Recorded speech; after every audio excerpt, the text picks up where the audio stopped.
Bonjour à tous, je suis ravie de vous accueillir au nom de Linkso Connect dans ce webinaire que je co-anime avec un acteur majeur du crédit consommation en France, Sofinco. Bonjour à tous, oui, donc Sofinco, un des leaders du crédit à la consommation, filiale Crédit Conso du groupe Crédit Agricole, présent sur le marché des particuliers avec sofinco.fr et également en grande distribution et en e-commerce auprès de nos partenaires de distribution. Merci. Et puis Linkso Connect, FinTech du groupe Crédit Agricole, avec principalement 3 services, le service d'agrégation de comptes, le service d'initiation de paiement et l'enrichissement de transactions.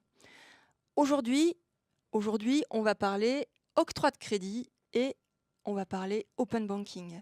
Alors, on va plus précisément se poser la question de comment l'open banking peut faciliter et accélérer l'octroi de crédit avec le cas d'usage de Sofinco.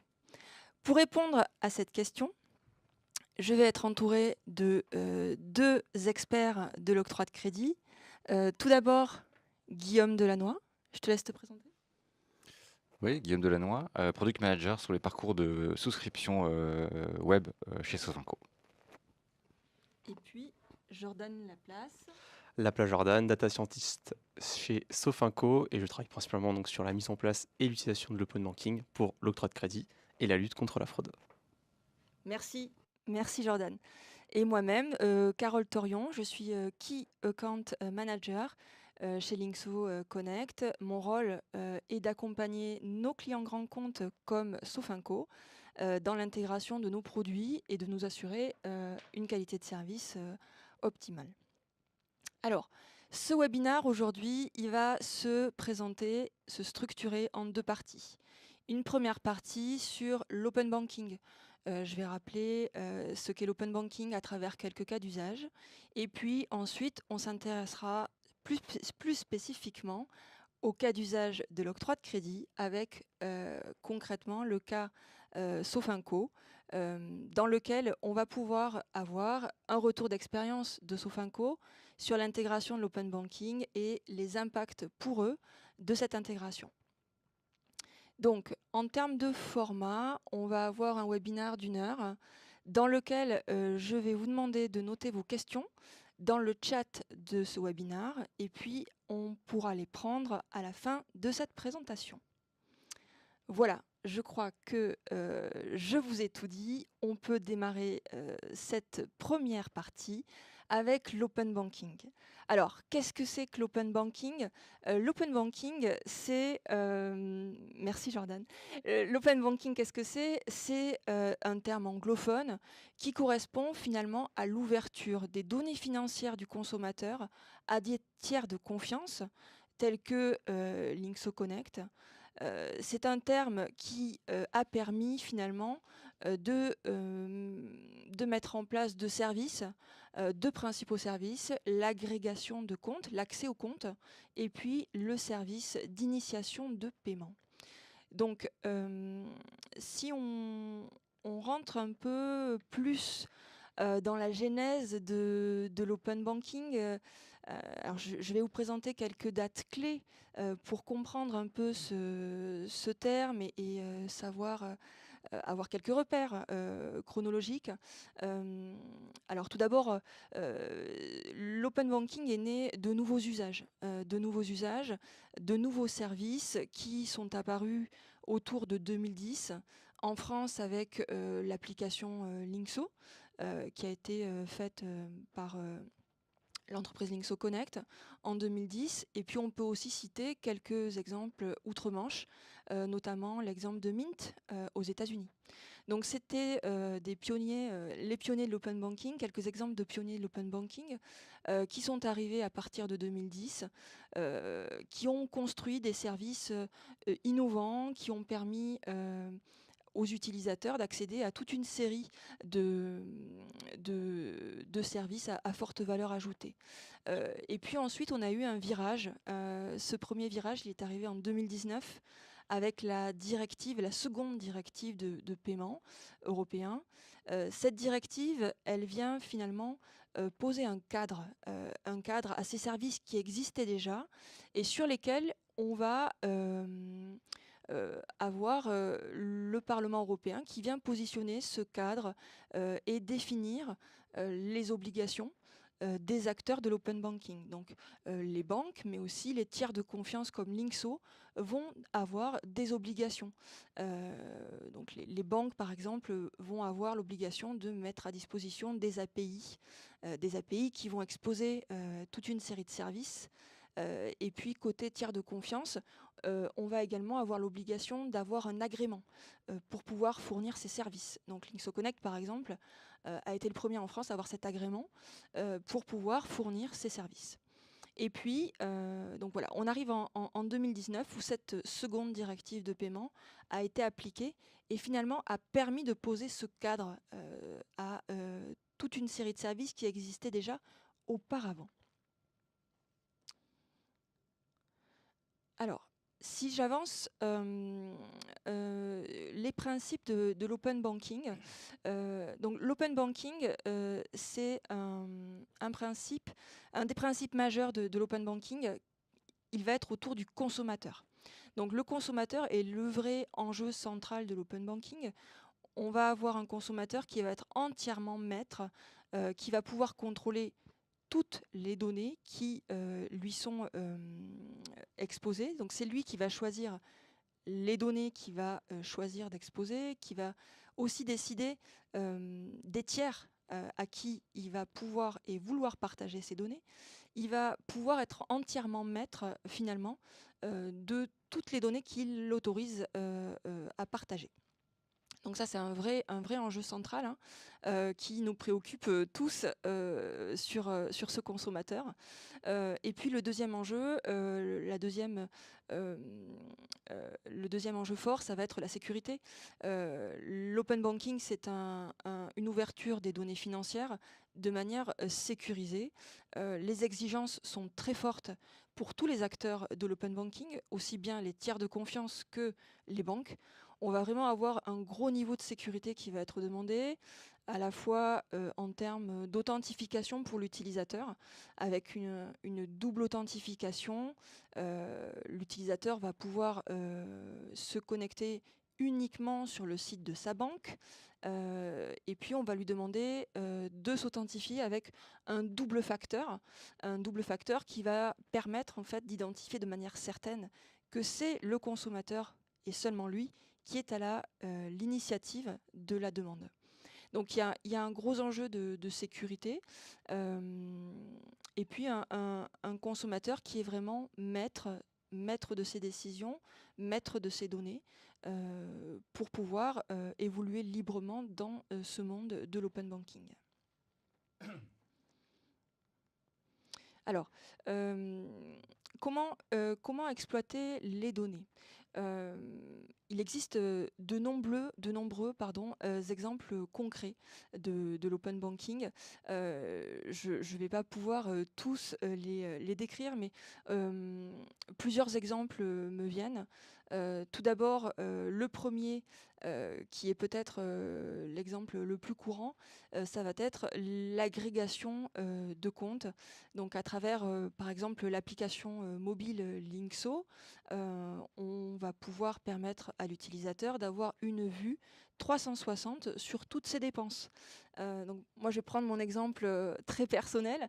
Moi, je suis multi-bancarisée, j'ai des comptes bancaires dans plusieurs banques. C'est un gain notable de pouvoir se connecter à une seule application une seule fois et d'avoir tous ces comptes bancaires qui soient visibles d'un seul coup d'œil. Alors, quel est le bénéfice pour l'utilisateur d'une application comme celle-là? Le bénéfice, ça va être de gérer ses dépenses de manière fluide, d'avoir une meilleure visibilité des transactions qui sont prélevées. Et tout ça en une seule authentification.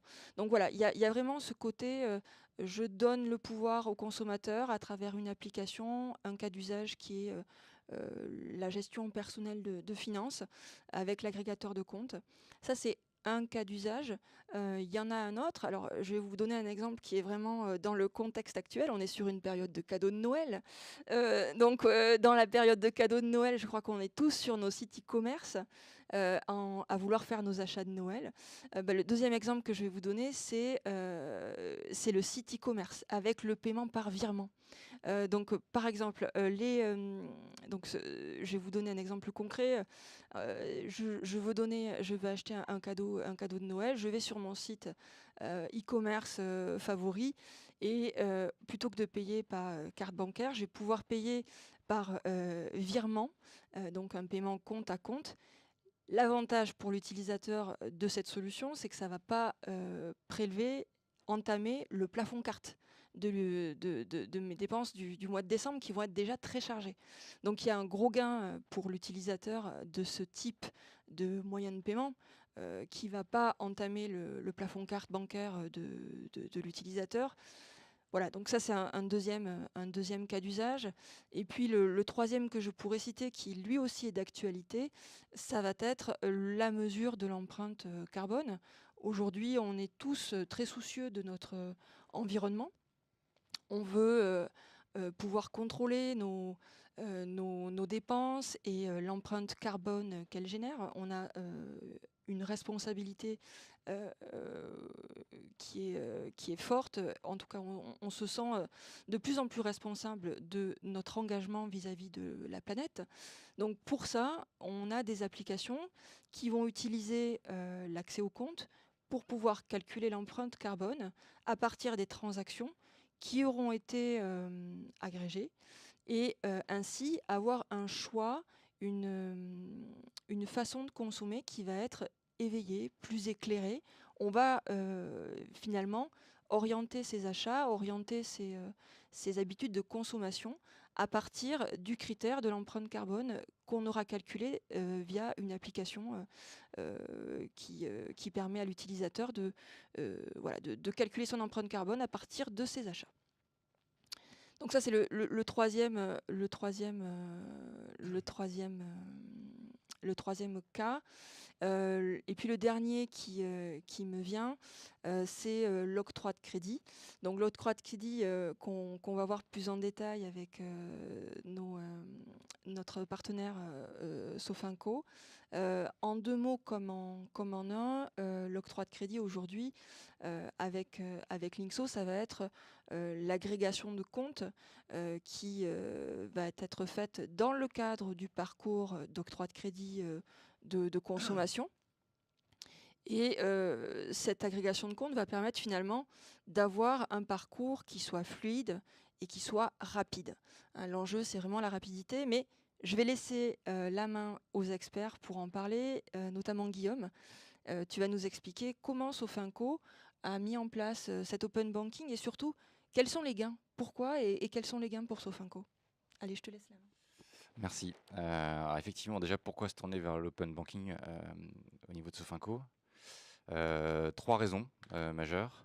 D'abord, pour optimiser l'expérience utilisateur. On est toujours à la recherche chez Sofinco de l'optimisation de nos parcours, de nouvelles opportunités. On a vite identifié l'open banking comme un élément qui pouvait optimiser et réduire le temps de souscription auprès de nos clients. Par contre, il fallait être là au bon moment, pas trop tôt, pas trop tard, et donc on a dû se tester pour savoir si c'était le bon moment et est-ce que les clients allaient être là au moment où on le mettait en place. La deuxième raison, c'est pour automatiser finalement l'ensemble de nos process. On va se connecter, donc on va permettre au client de se connecter à sa banque, et donc on va aller chercher des données fiables, non falsifiables, ce qui va nous permettre d'automatiser un grand nombre de nos process. Et la troisième raison, c'est pour diminuer la fraude. On sait que l'open banking nous permet d'avoir des authentifications assez fortes et des informations très fortes sur le client. Et donc ça nous permet de diminuer aussi la fraude. Alors comme je l'ai dit, on s'est testé. On n'est pas parti à 100% sur l'open banking dans nos parcours. On a d'abord commencé par utiliser l'open banking comme un moyen de simplifier l'expérience utilisateur au client, ou au moment où on lui demandait un justificatif de banque, plutôt que d'aller chercher dans son application ou dans dans son tiroir des justificatifs, on lui a permis de se connecter à sa banque et donc de récupérer automatiquement ces éléments-là. C'était optionnel pour le client et puis on s'est rendu compte que les résultats étaient bons, les clients étaient au rendez-vous. Et donc à partir de ce moment-là, on est passé à un niveau supérieur et on a décidé d'intégrer l'open banking comme un élément central dans notre parcours de souscription. Et donc on est passé d'une souscription historique, un séquencement de souscription historique qui se faisait en 4 temps, à un séquencement en 2 temps. Donc vraiment, on a vraiment réduit drastiquement le temps de souscription. Et on est passé d'un délai de réponse au client qui se faisait finalement par rapport à une vérification d'un conseiller qui devait vérifier le justificatif à de l'acceptation immédiate et automatique. Donc ça, c'est les vrais gains. Je vais peut-être vous faire une démonstration de comment on a intégré, comment ça se passe pour le client dans le parcours de souscription, la connexion à sa banque, et puis vous expliquer un peu ces différentes étapes. Donc le client, lorsqu'il fait un crédit, finalement, il choisit ses durées de remboursement. Là, on ne le voit pas à l'écran, mais il choisit d'abord en combien de temps il veut rembourser son crédit. Et ensuite, il nous donne des informations sur son identité, donc il nous fournit son justificatif d'identité. Ensuite, c'est là, ce que vous voyez à l'écran, on va lui demander de faire un point sur ses finances et donc de se connecter à sa banque pour vérifier sa capacité de remboursement et également pour récupérer son RIB. Donc concrètement, le client, on ne peut pas deviner dans quelle banque il est client. On va donc lui demander de sélectionner la banque dans laquelle il est client, il perçoit ses revenus et il fait ses dépenses. Là, il va choisir Crédit Agricole.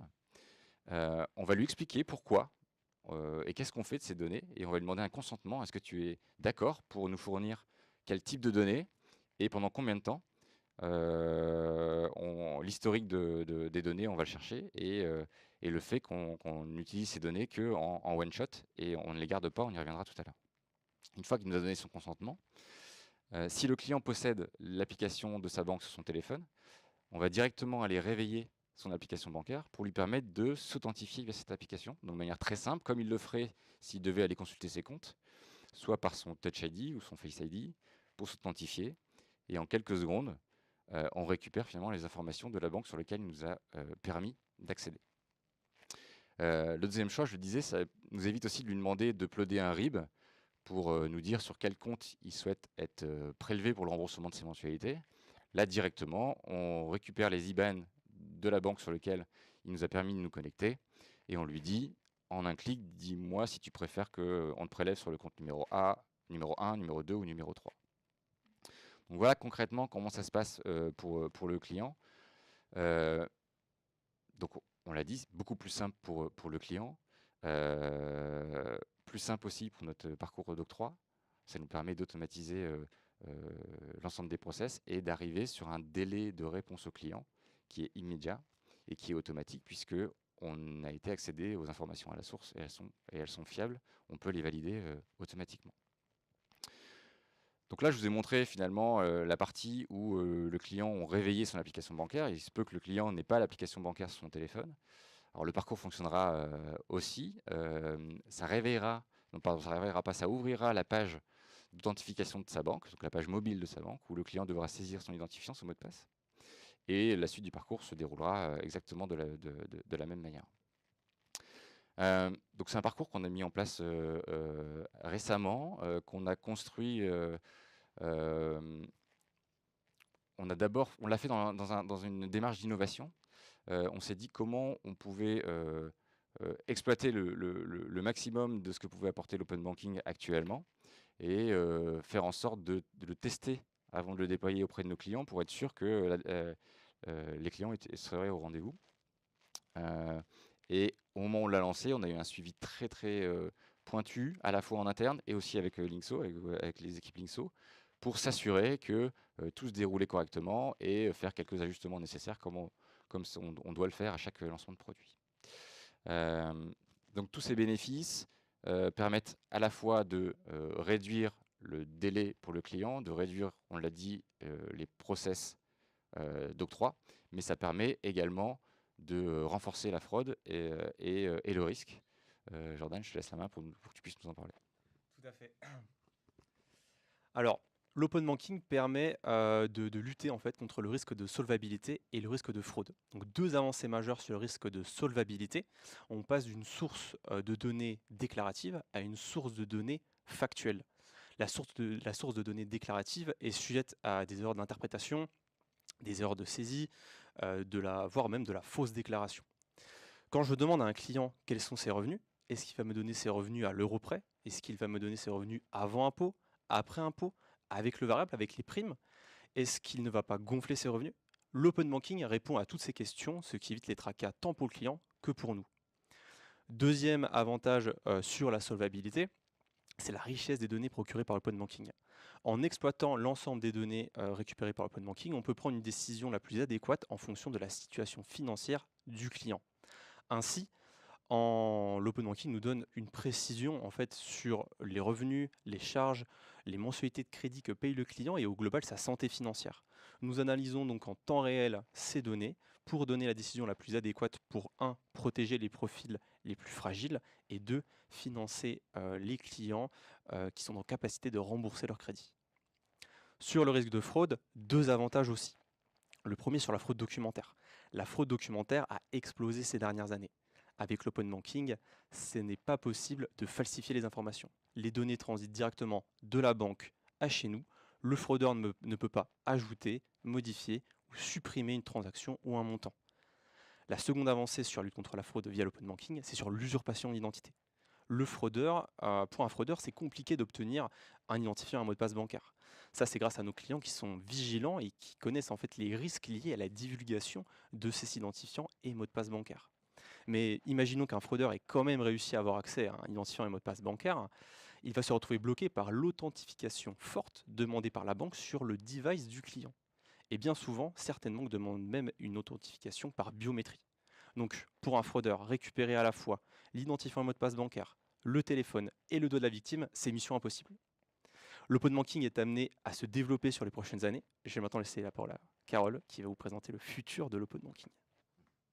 Merci Jordan. C'est très clair et très intéressant ces retours d'expérience de Sofinco. Merci pour ce partage que tu as fait. Alors, l'open banking de demain, que va-t-il se passer demain? Quelles sont les nouveautés qui sont prévues?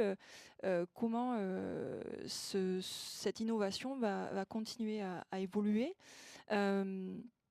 Alors, aujourd'hui, il y a déjà des chantiers, des innovations, des améliorations continues sur le premier enjeu qui est la fluidité des parcours, l'optimisation des parcours. La plupart des banques françaises aujourd'hui ont une API, donc ça c'est un fait. Maintenant, elles n'ont pas toutes la même façon, la même manière d'avoir construit leur parcours. Certains parcours sont plus fluides que d'autres et nous constatons parfois des taux de conversion, des taux d'authentification qui sont variables d'une banque à l'autre. Donc c'est un enjeu et un chantier d'amélioration qu'on partage tous ensemble. Côté bancaire, effectivement, il y a la volonté d'avoir un parcours de plus en plus fluide. Côté tiers de confiance comme Linkso Connect, nous aussi, l'enjeu est important. Il va falloir bien s'adapter, bien participer également à cette fluidité de parcours. Donc on a également un enjeu sur cette optimisation des parcours et cette recherche de toujours améliorer les taux de conversion pour chacune des banques avec qui on travaille. Donc on a pu notamment avec Sofinco, dans le cadre du déploiement des parcours en production, vérifier ces taux de conversion régulièrement avec vous pour vérifier l'amélioration et partager l'état des lieux sur chacune des banques afin de tester, comme disait Guillaume, et puis aussi valider et étendre ce parcours d'octroi de crédit qui au départ était sur un petit panel d'utilisateurs et puis qui s'est finalement déployé en devenant, comme l'évoquait Guillaume, un standard. Donc voilà, on a vraiment ce souci tous acteurs, hein, d'optimiser et de garder en tête ces améliorations continues sur l'optimisation des parcours. Et puis le deuxième enjeu, j'évoquais précédemment la seconde directive de paiement qui se concentrait, elle, sur les comptes de paiement uniquement. L'enjeu de demain, il va être sur l'open finance, c'est-à-dire on va étendre finalement l'usage et les services à d'autres produits bancaires, d'autres produits financiers. Là où on se concentrait uniquement sur les comptes de paiement, demain, on va pouvoir offrir à l'utilisateur, au consommateur, une vue globale de tous ces produits financiers, à la fois compte épargne, mais aussi investissement, assurance. Donc voilà, le consommateur de demain, avec l'open finance, pourra accéder à toute une série de services innovants qui vont permettre finalement de consolider et d'élargir la vue qu'on avait déjà, qui était plutôt restreinte aux comptes de paiement, qui va demain s'élargir à toute une série de produits financiers et ouvrir finalement à une série de services innovants autour de ces nouveaux produits qui vont être accessibles demain. Donc voilà un peu quelques enjeux pour l'open banking de demain. Et puis si je me tourne côté Sofinco, aujourd'hui on a un parcours d'octroi de crédit qu'on a... Guillaume nous l'a expliqué, Sofinco a intégré l'open banking dans son parcours. Peut-être, si on se projette demain, Linkso Connect pourrait proposer d'autres services à Sofinco pour enrichir et accélérer davantage le parcours. Je pense notamment à l'initiation de paiement qui pourrait être un élément supplémentaire dans l'accélération de ce parcours d'octroi de crédit, en plus de l'agrégation qui est déjà intégrée. Mais peut-être, Guillaume, je peux te laisser la main pour compléter. Alors, on se positionne comme un acteur innovant sur le crédit. On veut le rester, donc évidemment, on sera à l'écoute de tous les nouveaux services qui vont arriver, que Linkso sera en capacité de nous proposer.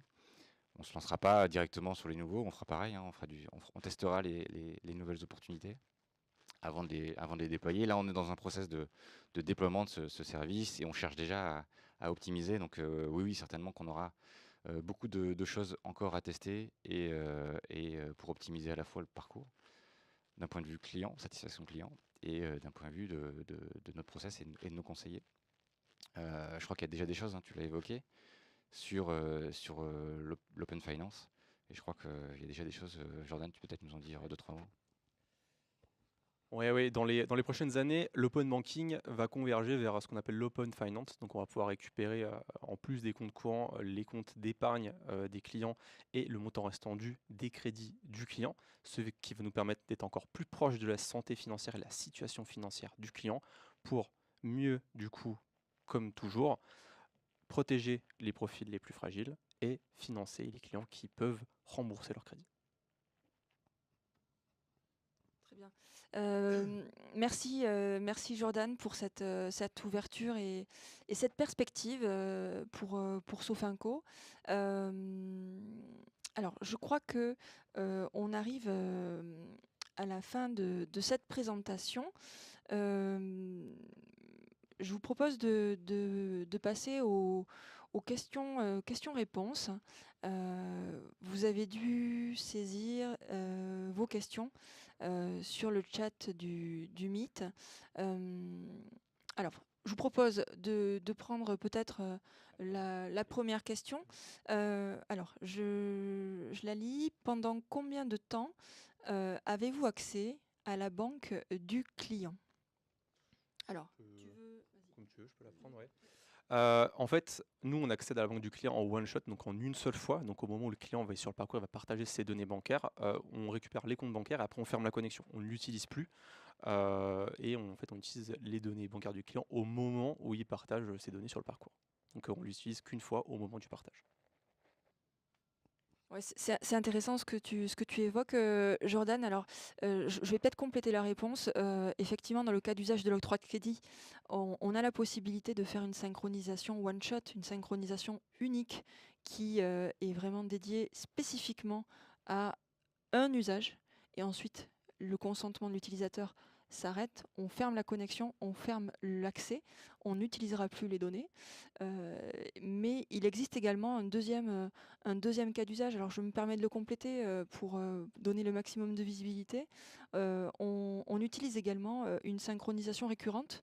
Alors c'est pas le cas de l'octroi de crédit, ça peut être le cas plutôt que j'évoquais précédemment, qui est l'application Linkso avec les gestions de finances personnelles, où là, tous les jours, plusieurs fois par jour, on va venir synchroniser les comptes de l'utilisateur pour avoir la fraîcheur des données et les dernières transactions qui sont remontées.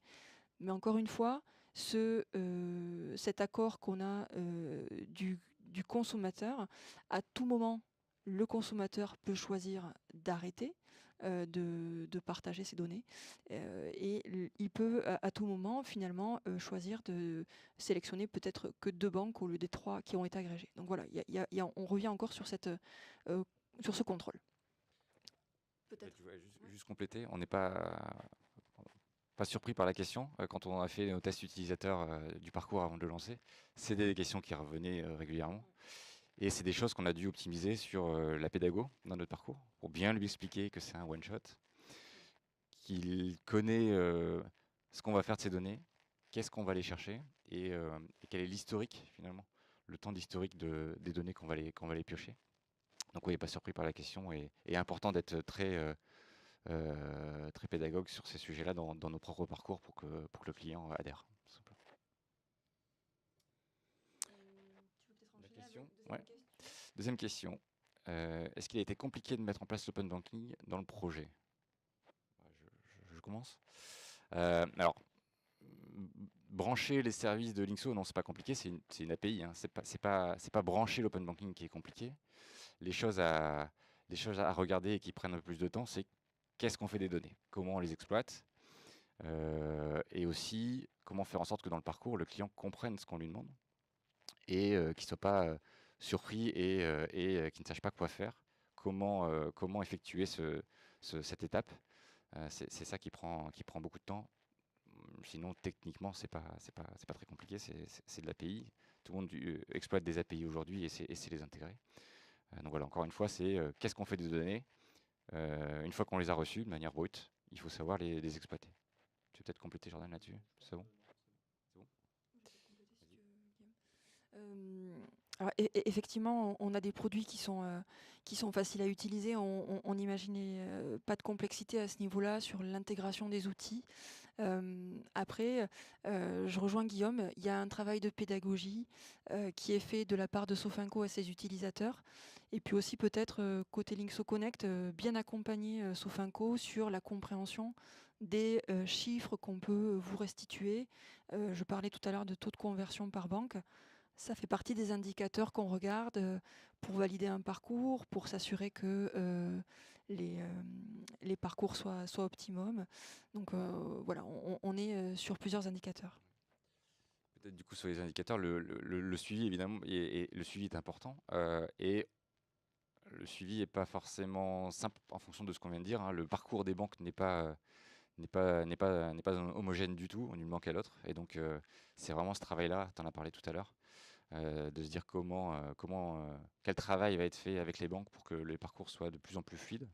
En tout cas, le déroulement de la connexion à la banque soit de plus en plus fluide pour encore optimiser nos taux de conversion. Autre question du coup, que faites-vous des données récupérées?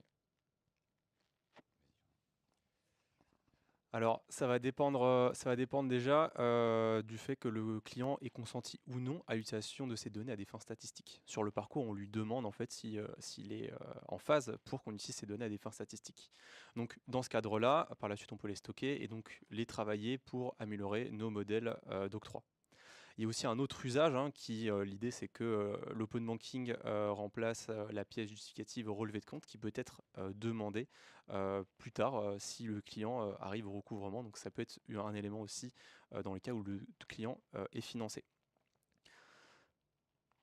Voilà.